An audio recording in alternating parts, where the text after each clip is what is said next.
We're here at the French and Italian car show on a rainy day, but only the true purists have come out. John Gubina, am I saying that right? Gumina. Gumina, yeah. Gumina, with one of my favorite cars. There's all kinds of Ferraris and stuff here, but I went right to this. This is the far end of the lot in the mud, in the dampest part of this rally, but it's right over here. What year is this Abarth? It's a 1963 850 TC Nuremberg Ring. Wow.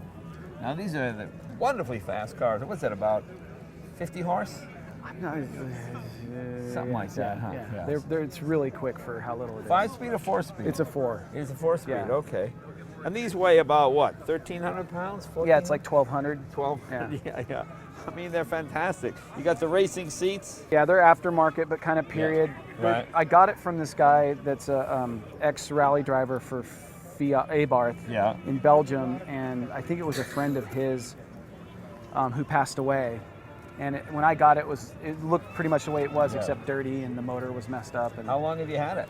Probably like 3 years. Oh, okay. 4 years. Very good. Let's take a look at the engine in this thing. Did you put the Dynamat in there? I did, yeah. Because the frequency when it's on the pipe and at 5,200, it will split your skull. Yeah. The deck lid, I don't think is the original one, but. Well, there you go. That's the engine.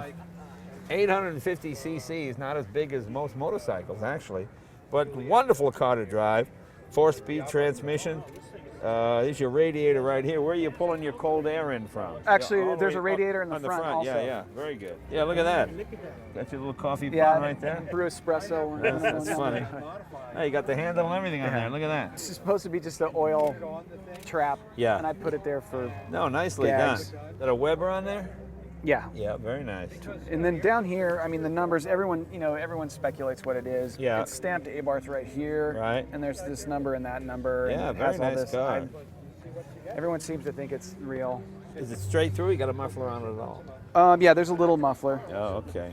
Oh, an interesting thing that came with the car when I got it. This is the only documentation of a previous owner that I have, and it's from Palermo, 1966. Yeah. And I found this literally right where it is now. It is a photograph from a photo service place in Palermo. Yeah. Of this guy. Oh, that's funny.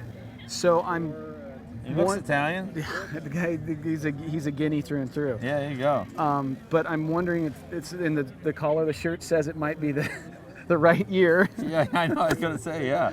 Oh, so I think this might be the guy that on the car. It's fun to have. Well, yeah. Can I open the door here? Yep.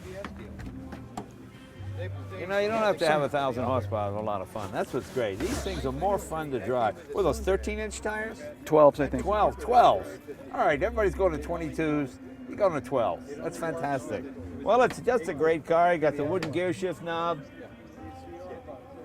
And the nice thing is it's so loud your wife will run out of it screaming. She'll never want to go for a ride again. So you can take this thing out and have a hell of a time with it. Hey, John, thanks for saving it. No worries. Thank you, man. Nice job. Thank you. We're here at the French and Italian car show in Woodley Park, California. It was a rainy day and still a pretty good turnout, but the Alfa guys come out rain or shine. This is Gene Brown. This is a car that a lot of people have a love-hate relationship with. It's the Alfa Romeo Montreal. You have the only V8 Alfa here, right? Yes. Okay, and what is this, a 3-liter? 2.6 liters. 2.6 liter, okay. Yeah, this is one of those cars people just struggle with. Yeah, a lot of people think they're very unreliable. Yeah. But I took it on a 5,000-mile trip 2 years ago, and it ran beautiful for the whole trip. Well, people think they're unreliable and not car people because they don't know how to take care of cars. Yes, that's true. I always find with any Italian car, especially Alfa Romeo, you start it up, I don't pull away until the dials are off the stops. You let it warm up a little bit. Let it warm up a little bit. Well, they say, I read something, this might be one that you would probably know. This is one of those old wives' tales. Because Italy is a warm climate, the oil passages are quite small. And especially in New England, a place where it's cold, people get in, they'd rev them, and they'd try to force thick oil through a small passage. And of course, it hadn't warmed up yet, so the oil would come out and blow gaskets and all that kind of thing. But tell us about this. What year is yours? It's a 1972. Okay. I picked it up in Hawaii back in 2000. Okay. Had to spend the whole weekend there. Yeah. Miserable place. Previous owner put a lot of money into it. I've just maintained it. Yeah. Although I did rebuild the engine myself a couple of years ago. And what was the biggest complaint about these cars that most people have? The cost of giving service. Yeah, yeah. This car is unique among most cars in that the water pumps turn by the timing chain. That means that if the seal goes out on the water pump, it's a rather expensive change. Yeah. But if you let it warm up before you get on it, you don't have that problem. Interesting design. Who is the designer? Is this It's Bertone? a Bertone design. Bertone design, okay. In fact, the same designer who did this car did the Lamborghini Miura and the Lancia Stratos, and they all have this curve on the window. And of course the famous Alfa wood steering wheel there. And more traditional placement of the gear shift. I love the old up on the dash gear shift. Yeah, this has got a ZF gearbox. Right. And it's a transaxle, correct? No. Oh, it's not a transaxle, No. sorry. It's a live rear axle. Oh, yeah, I see. And, you know, this is a classic car you can get pretty reasonably priced because a good one isn't going to cost you that much more than a bad one. So, so try and find a good one if you can. Well, Gene, thanks for preserving a piece of history. Well, thank you, Jay. Once again, at the French and Italian car show, here's my old friend Jan Vobril, who's you should be driving a Tatra, but you have a Bugatti today, yes? And he's got it inside his Airstream.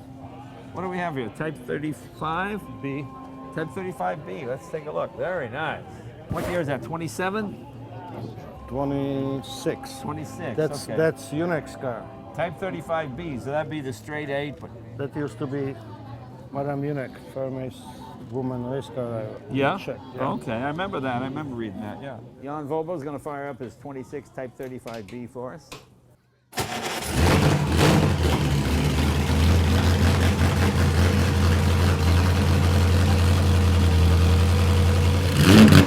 Sounds good. Nothing like the sound of a Bugatti.